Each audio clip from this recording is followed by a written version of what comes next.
Sementara itu di sebuah pesawat pribadi milik Jerry, terlihat Vanessa sedang duduk di kursi dengan keadaan tangannya yang diborgol kolongan kursi. Vanessa meludahi Jerry yang hampir saja akan menciumnya, membuat Jerry emosi, sehingga pria itu menampar wajah Vanessa. Plak. Vanessa meringis, seluruh bibirnya terlihat berdarah. Kemudian wanita itu menatap tajam kepada Jerry. Tidak bisakah kamu memperlakukan aku dengan baik, Vanessa? Selama ini aku selalu bersikap baik kepadamu. Aku selalu bersabar agar kamu bisa membalas cintaku. Tapi kamu malah pura-pura hamil dan menikah dengan Samuel hanya gara-gara tidak ingin menikah denganku? Jerry berkata dengan nada membentak. Ternyata Jerry tidak tinggal diam. Setelah ayahnya meninggal, dia ingin mencoba untuk mencari tahu tentang siapa The Killer sebenarnya. Dia memang pernah mendengar bahwa Tuan Leo dicurigai oleh Sean sebagai orang yang memerintahkan The Killer untuk membunuh semua pemegang saham, sehingga Jerry memutuskan untuk mencari tahu tentang Tuan Leo dan memulai berkomunikasi dengannya. Kemudian mereka pun mulai bekerja sama, dengan catatan Jerry harus membawa Vanessa pergi dari kehidupan Diego. Setelah menjalani pengobatan dengan biaya yang cukup mahal, kondisi Jerry memang telah cepat membaik. Dia udah benar-benar sehat. Aku yakin kamu pasti tahu ternyata Samuel itu adalah Diego, kan? Anak dari Om Abizar. Dia adalah orang yang sudah membunuh ayahku dan juga membunuh semua pemegang saham di Murkaiko. Sebagai seorang anak, sudah pasti Jerry sangat memiliki dendam yang sangat mendalam terhadap orang yang sudah membunuh ayah kandungnya.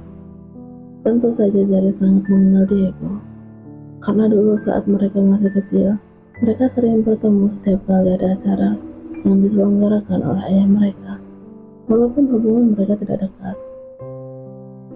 Tapi mereka juga sudah membunuh ayahnya Diego. Vanessa membela Diego. Jawaban Vanessa membuat Jerry semakin marah. Vanessa selalu saja berada di pihak suaminya. Sebenarnya aku sangat marah kepadamu, tapi aku tidak akan pernah melukai kamu, asalkan kamu mau mengikuti semua keinginan aku. Aku tidak akan pernah membiarkan Diego merebutmu lagi. Mulai sekarang kamu adalah milik Vanessa. Sementara itu, aku akan memberitahumu, tapi kamu harus mengikuti perintahku. Jadilah Samuel yang dulu, yang selalu mengikuti semua perintahku. Ceraikan Vanessa dan menikahlah dengan putriku. Bagaimana? Apakah kamu bersedia? Tuan Leo meminta Diego untuk mengikuti semua perintahnya, termasuk dia harus menceraikan Vanessa dan menikahi Grace. Diego yang sedang menodongkan pistol ke arah Tuan Leo. Diego pun tertawa kecil. Sepertinya kamu sangat menyayangi putrimu, ya? Tapi apakah kamu tahu di mana keberadaan putrimu sekarang? Tuan Leo yang awalnya merasa di atas angin, dia pun baru menyadari bahwa hari ini dia tidak melihat keberadaan Grace. Tuan Leo terlihat sangat panik. Dia segera menghubungi nomor Grace. Akan tetapi rupanya ponselnya Grace tidak aktif. Kemudian Tuan Leo segera menghubungi Alexander. Alexander adalah orang yang disuruh oleh Tuan Leo untuk memata-matai Diego dan Rainer. Sekaligus Tuan Leo mempercayakan Alexander untuk menjaga Grace. Tapi sayangnya Alexander pun sulit untuk dihubungi. Hal tersebut membuat Tuan Leo terlihat sangat frustasi. Tuan Leo segera berdiri dari tempat duduknya. Dia mencengkram ke arah meja Diego. Sialan, di mana Grace? Apa yang kamu lakukan pada putriku? Diego hanya menjawab pertanyaan dari Tuan Leo dengan senyuman yang tajam. Siang itu ketika Tuan Leo menyuruh Diego untuk datang ke markas, Diego tidak langsung datang ke markas, melainkan dia datang ke villa menemui Grace terlebih dahulu. Flashback 1. Sam? Grace berlari mendekat Diego yang baru tiba-tiba di villa. Akhirnya setelah sekian lama dia menunggu, Diego mau datang menemuinya. Tentu saja dia sudah mempersiapkan kamar untuk melepaskan rindu dan dengan Diego. Namun Grace dibuat terkejut ketika Diego tiba-tiba menyemprotkan cairan yang berisi obat bius ke wajah Grace, membuat Grace yang hampir saja memeluk Diego Dia jatuh pingsan. Semua anggota klan Dark Knight yang berjaga di villa, mereka segera menodongkan pistol ke arah Diego. "Apa yang kamu lakukan terhadap Nona Grace?" tanya salah satu anggota klan Dark Knight. Klan Dark Knight memang awalnya didirikan di Indonesia, sehingga memiliki banyak anggota yang berasal dari Indonesia. "Ketua telah menyekap Rainer dan juga menculik istriku. Aku membutuhkan Grace, karena Grace adalah kelemahan tetua." Semua anggota klan Dark Knight yang ada di sana saling berpandangan. Tuan Leo memang pendiri klan Dark Knight, akan tetapi Diego adalah orang yang membuat klan Dark Knight menjadi sukses. Bahkan Diego seperti guru bagi mereka. Dia yang mengajarkan semua anggota klan Dark Knight menembak dan ilmu bela diri. Tanpa Diego, klan Dark Knight hanyalah sebuah bangunan megah tanpa fondasi yang sangat mudah untuk dihancurkan. Semua anggota klan Dark Knight yang berada di villa tersebut saling berpandangan, mungkin karena mereka sedang saling memberikan isyarat.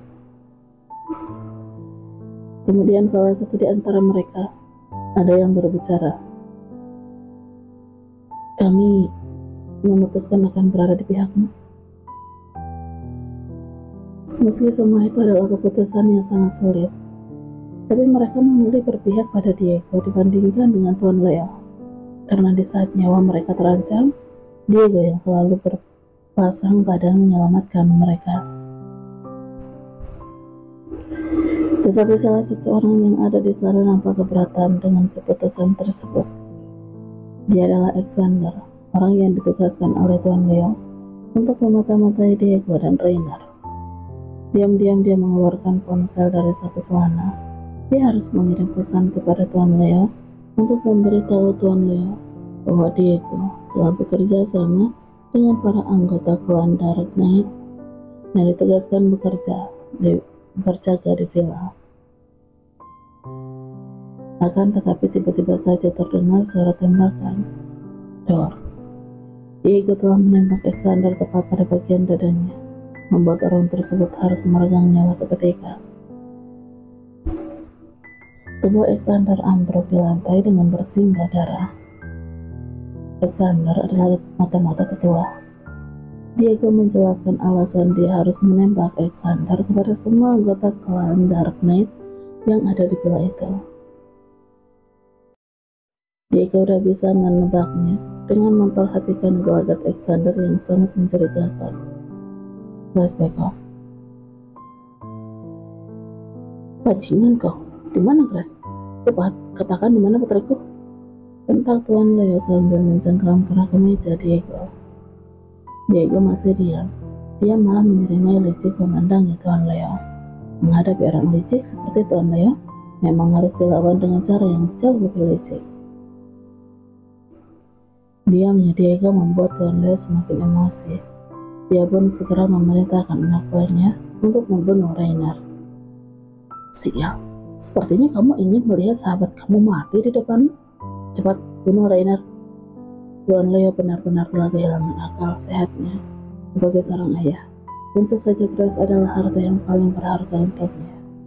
Akan tetapi Tuan Leo dikejutkan dengan suara kegaduhan di luar markas. Sepertinya kini anggota klan Dark telah berbagi dua kubu. Ada yang berpihak pada Diego dan ada juga yang berpihak pada Tuan Leo.